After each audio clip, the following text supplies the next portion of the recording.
नमस्कार, आप देख रहे हैं HNN 24/7 और मैं हूं आपके साथ निशी भाटिया। बुलेटिन की शुरुआत करेंगे कुछ खास खबरों के साथ।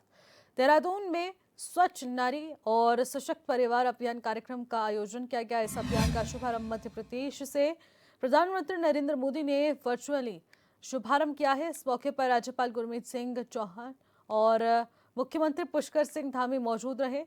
उन्होंने कार्यक्रम में मातृशक्ति की ओर से लगाई गई प्रदर्शनी का अवलोकन किया और स्वास्थ्य शिविर में मरीजों से मुलाकात कर उनका हाल भी जाना। वहीं कार्यक्रम में स्वस्थ नारी स्वच्छ परिवार अभियान से संबंधित एक डॉक्यूमेंट्री भी दिखाई गई।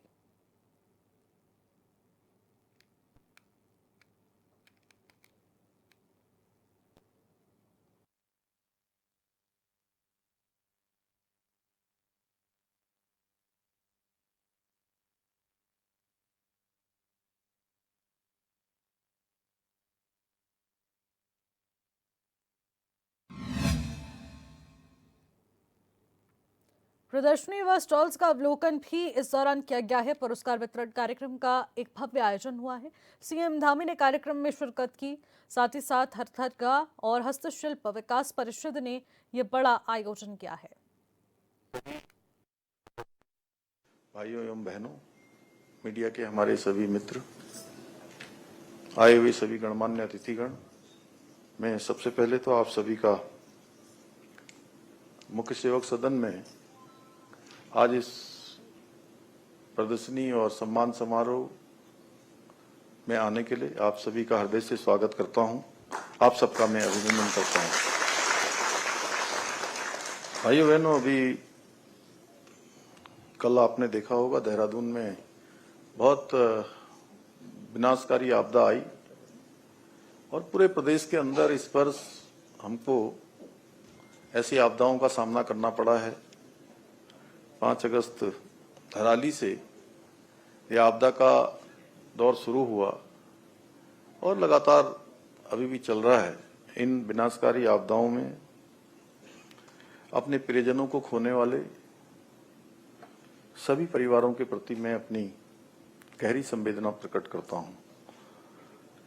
साथ ही मैं आपदा प्रभावित क्षेत्र के अपने सभी परिवारजनों को ये विश्वास दिलाना चाहता हूं कि हमारी सरकार आपदा के प्रभावित क्षेत्रों में पुनर्वास कार्यों को पूरी संवेदनशीलता के साथ, पूरी संवेदना के साथ, तेज गति से करने के लिए, फिर से उसको व्यवस्थित करने के लिए पूरी तरह से हम संकल्पबद्ध हैं।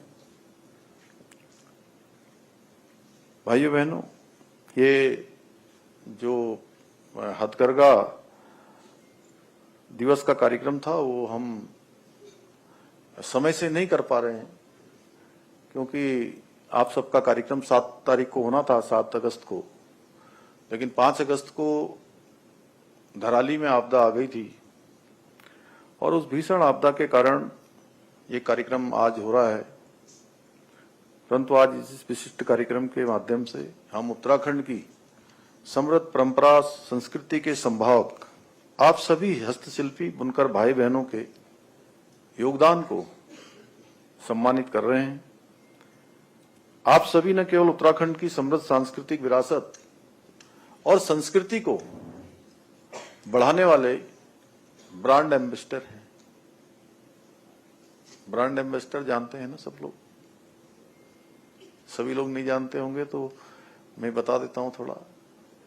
ब्रांड एम्बेसडर जो किसी भी चीज के बारे में बोलते हैं, उसको पहनते हैं या दिखाते हैं अपने, तो वो सबके लिए जो है सब उसी दिशा में चलने लगते हैं। तो ऐसे ही आप भी हमारे उत्तराखंड की संस्कृति के संभावक और ब्रांड एम्बेसडर हैं। आपको ताली बजा दीजिए। प्रेरणादूत, आप सब प्रेरणादूत हैं और बल्कि इसे नई पीढ़ी तक पहुंचाने और आगे बढ़ाने का बहुत प्रशंसनीय कार्य भी आप सब कर रहे हैं। मैं आज सम्मानित हुए सभी सिद्ध शिल्पियों एवं बुनकर भाई बहनों को हार्दिक बधाई एवं शुभकामनाएं देता हूं और ये सम्मान आप सबको, जहां आपके अभी तक के कामों के लिए प्रोत्साहन दे रहे हैं, उसको कहीं ना कहीं लोग प्रमाणित कर रहे हैं, सरकार प्रमाणित कर रही है कि आपने शानदार काम किया है, जिनको भी अभी मेरे हाथों आप सबने यहां सम्मानित करवाया। साथ ही आपसे ये अपेक्षा भी करता हूं, ये अपेक्षा की जा रही है कि आने वाले समय में आप इसी प्रकार से परिश्रम करते हुए, इसी प्रकार से अच्छे स्किल से, अच्छे कौशल से और अच्छे मनोयोग से आगे भी और नवाचार को अपनाएं, इसको और अच्छा बनाएं। इसमें जो अधिक से अधिक सुधार हो सकता है, अधिक से अधिक इनोवेशन हो सकता है, उसको आप अपनी प्रैक्टिस में लाएं, क्योंकि सुधार की गुंजाइश, आगे बढ़ने की गुंजाइश, इसमें और ज्यादा शुद्धता की हमेशा संभावनाएं होती हैं। भाइयों बहनों, उत्तराखंड की बुनाई कला अपनी विविधता, पारंपरिक डिजाइन और गुणवत्ता के लिए विश्व भर में प्रसिद्ध है। हरसिल की ऊनी साल, मुनस्यारी धारचूला की ऊनी थुलमा, अल्मोड़ा की ट्वीट, छिनका की ऊनी पंखी एवं दन जैसे अनमोल हस्तनिर्मित उत्पादों ने भारत ही नहीं बल्कि वैश्विक स्तर पर उत्तराखंड को एक विशिष्ट पहचान दिलाई है। आपका कार्य केवल वस्त्र बनाने तक सीमित नहीं है, बल्कि ये हमारी संस्कृति परंपरा की स्वाभिमान की भी पहचान है। आपकी रचनात्मकता, अनूठी कला, परंपरागत शैली ही हमारी समृद्ध संस्कृति को वैश्विक मंच पर स्थापित करती है।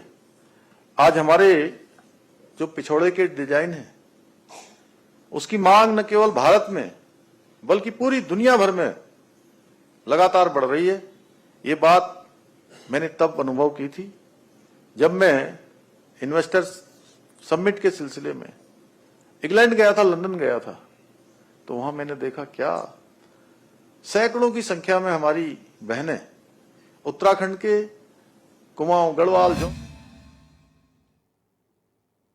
आज देश भर में पीएम मोदी का जन्मदिन मनाया जा रहा है और सभी लोग अपने अपने तरीके से पीएम मोदी को जन्मदिन की शुभकामनाएं दे रहे हैं। राजनीतिक जगह के दिग्गज हो या फिर खेल जगत के दिग्गज हो, फिल्मी जगह के तमाम सितारे हों, सभी पीएम मोदी के नाम पर संदेश दे रहे हैं और कह रहे हैं आपकी दीर्घायु की कामना की जा रही है। प्रधानमंत्री नरेंद्र मोदी जी से मेरा एक बहुत लंबा रिश्ता रहा है। मैंने हमेशा उन्हें बहुत सहज और संवेदनशील व्यक्ति के रूप में देखा है, लेकिन साथ ही मैंने उनकी असामान्य ऊर्जा, विवेक और दृढ़ता को भी देखा है। नरेंद्र मोदी जी की 75वीं सालगिरह के मौके पर उन्हें ढेर सारी शुभकामनाएं। Wishing you a very happy birthday sir. हमारे देश के विकास के लिए जो आपने योगदान दिए हैं वो हमेशा याद किए जाएंगे। ग्लोबली जिस जगह गए हैं, हमने तो कभी नहीं देखा। मेरे इस बहुत लंबा सफ़र रहा है, कठिन सफ़र, मेरा अपना ही कठिन सफ़र, लेकिन उस सफ़र में भी एक लीडर ऐसा हमने देखा है। हमारे यशस्वी प्रधानमंत्री श्री नरेंद्र मोदी जी 75 वर्ष के होने वाले हैं। उनको मैं हिमानी शिवपुरी ढेरों शुभकामनाएं और बधाई देती हूँ। आज आदरणीय प्रधानमंत्री श्री नरेंद्र मोदी जी के 75वें जन्म दिवस पर मैं उनको अपनी हार्दिक शुभकामनाएं देता हूँ। जब से माननीय प्रधानमंत्री नरेंद्र मोदी जी आए हैं प्रधानमंत्री बनकर, तब से उन्होंने स्पोर्ट्स पर ध्यान देना शुरू किया है। उनका भी एक विजन था कि भाई हम लोग भी ओलंपिक्स में जाएं, हमारे भी ओलंपिक्स में काफ़ी मेडल आए, और काफ़ी सपोर्ट भी किया। तो स्पोर्ट्स मिनिस्ट्री का बजट भी बढ़ाया, जिससे हमें फ़ायदा भी हुआ। तो ये एक खास बात है प्रधानमंत्री जी की। I would like to wish the Prime Minister Modi is a long life, long, healthy life, a productive life as we have seen so far. इस देश की धरोहर है, वो युग पुरुष हैं, वो इस देश को विकसित राष्ट्रों में खड़ा करने के लिए आए हैं। और हमें तो यूँ कहें कि ऐसा प्रधानमंत्री होना बहुत प्रधानमंत्री हुए और बहुत होंगे। आयुर्वेद के विषय में काफ़ी गंभीरता और गहनता के साथ में वो हमेशा बोलते रहे हैं। यदि उनके वक्तव्य को देखें तो कभी भी आयुर्वेद और हमारी संस्कृति, परंपरा, मूल्यों से विरुद्ध आपको कभी मिलेगा नहीं। इवन वो कभी भी मॉडर्न मेडिकल सिस्टम के यदि स्थानों में भी जा कर के वो अपनी परंपरा के ही गीत गाते रहे।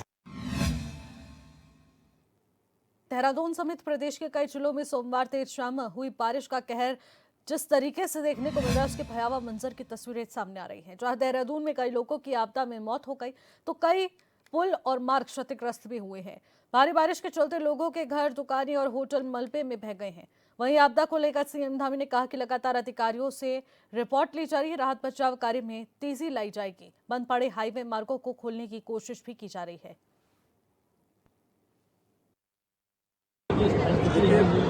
अच्छे से से आई हुई आपदा से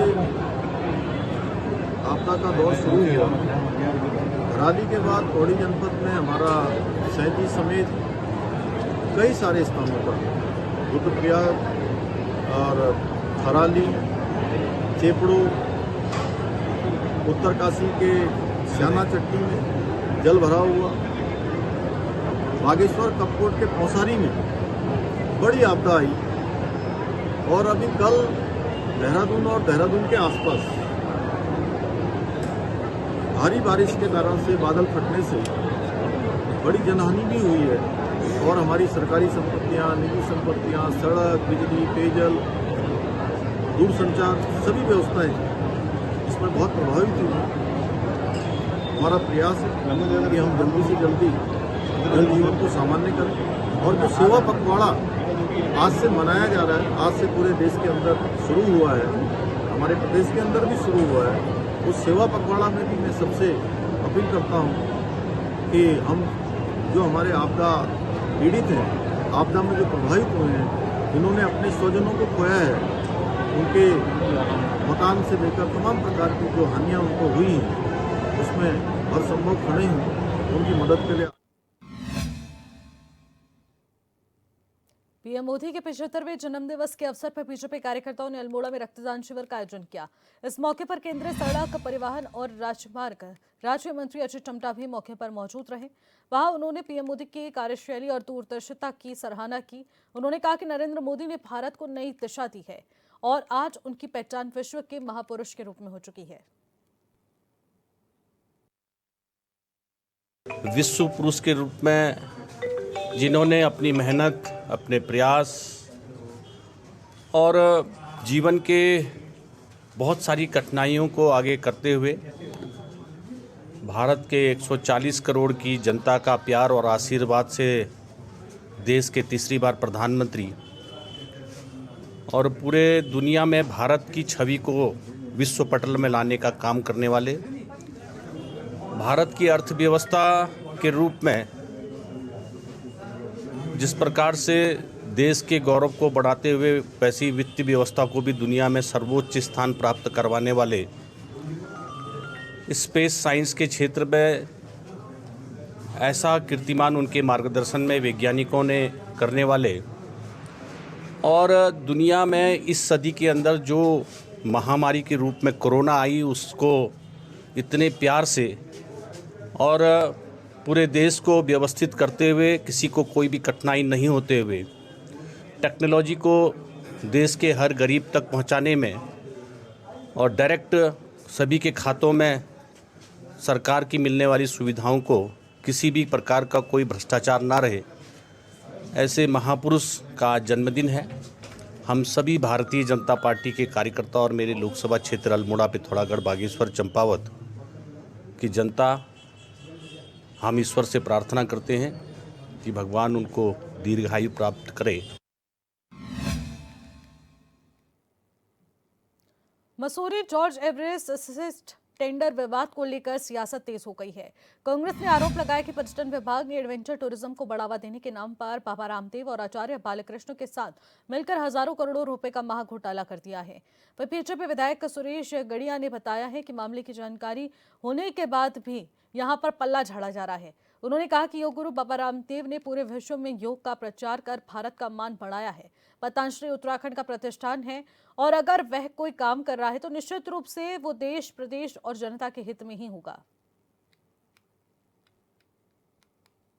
ये जो हमारे योग गुरु बाबा रामदेव जी पूरे विश्व में योग के प्रचार प्रसार के साथ भारत का मान सम्मान बढ़ाने का उन्होंने काम किया है और मुझे उस विषय में अभी पूरी जानकारी नहीं है, और मैं मानता हूं कि बाबा रामदेव जी के कारण से हमारे देश का मान सम्मान बढ़ा है। अगर वो कोई काम कर रहे हैं तो क्योंकि उनको सारे चीज़ों का अनुभव है। पतंजलि अपने आप में बहुत बड़ा हमारा उत्तराखंड का प्रतिष्ठान है, जहाँ पर पूरे विश्व के लोग यहाँ आते हैं, योग सीखते हैं। निरोगी काया के लिए वो लगातार चीज़ों को आगे बढ़ा रहे हैं।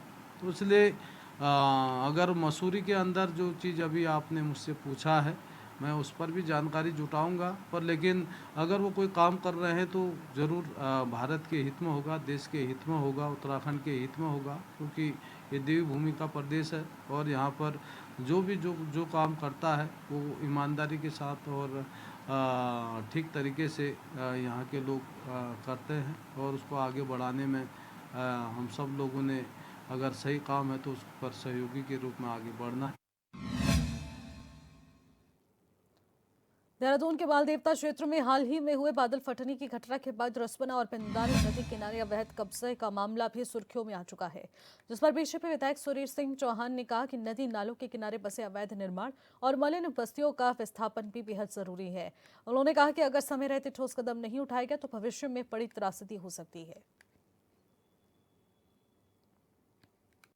बिल्कुल सही बात है कि जो हमारी सरकार के द्वारा एलिवेटेड रोड बन रही है, इस सड़क बनने से पूरे देहरादून वासियों को, पूरे प्रदेश वासियों को काफ़ी फ़ायदा होगा। दूसरी तरफ नदी नालों में जो लोग बस चुके हैं, अतिक्रमण उन्होंने किया होगा या नहीं किया होगा, लेकिन उनके विस्थापन की, जो मलिन बस्तियाँ, उनके विस्थापन की भी बात होनी चाहिए, ताकि भविष्य में कोई बड़ी दुर्घटना न हो। बीते दिनों देहरादून समेत उत्तराखंड में भारी बारिश के कारण काफी नुकसान हुआ। देहरादून में बादल फटने से कई जगहों पर सड़कें और पुल नदी में समा गए। सीएम नामी ने बीते दिन देहरादून आपदा प्रभावित क्षेत्रों का निरीक्षण किया और अधिकारियों को निर्देशित किया कि जल्द से जल्द सड़कों और पुलों का निर्माण किया जाए ताकि लोग परेशान न हो। पीडब्ल्यूडी डिपार्टमेंट हमारा काम कर रहा है और आज मैंने भी कुछ स्थानों पर मैं भी गया हूँ, हमारे अन्य सभी वरिष्ठ अधिकारी लोग भी गए हैं। सभी ने देखा, हमारा प्रयास होगा कि जल्दी से जल्दी उन सड़कों को हम फिर से चालू करें, फिर से ठीक करें। और पुल भी कई जगह पर वॉश आउट हुए हैं, उनको भी क्षति पहुंची है, तो वो भी हमारा जो है जल्दी से जल्दी नवनिर्माण हो, हम प्रयास करेंगे। भगवानपुर तहसील दिवस पर आज 42 शिकायतें आई हैं, जिनमें 10 का मौके पर निस्तारण हुआ है। बाकी निर्देशित करते हुए संबंधित विभागों को भेजा है। मुख्य समस्या जलभराव की रही और उसमें एक बड़ी शिकायत भारतीय आर्मी के रिटायर्ड सूबेदार से संबंधित निकलकर सामने आई है, जिसमें भगवानपुर क्षेत्र में एक चर्चित भू कारोबारी सम्राट पंडित पर रिटायर्ड फौजी की भूमि कब्जाने, गाली गलौज करने और पुलिस प्रशासन पर शिकायत के बाद कार्रवाई न करने और उल्टा सम्राट पंडित द्वारा सांठगांठ करके उनकी शिकायत यहां पर कराई गई और इसका इल्जाम यहां लगाया जा रहा है।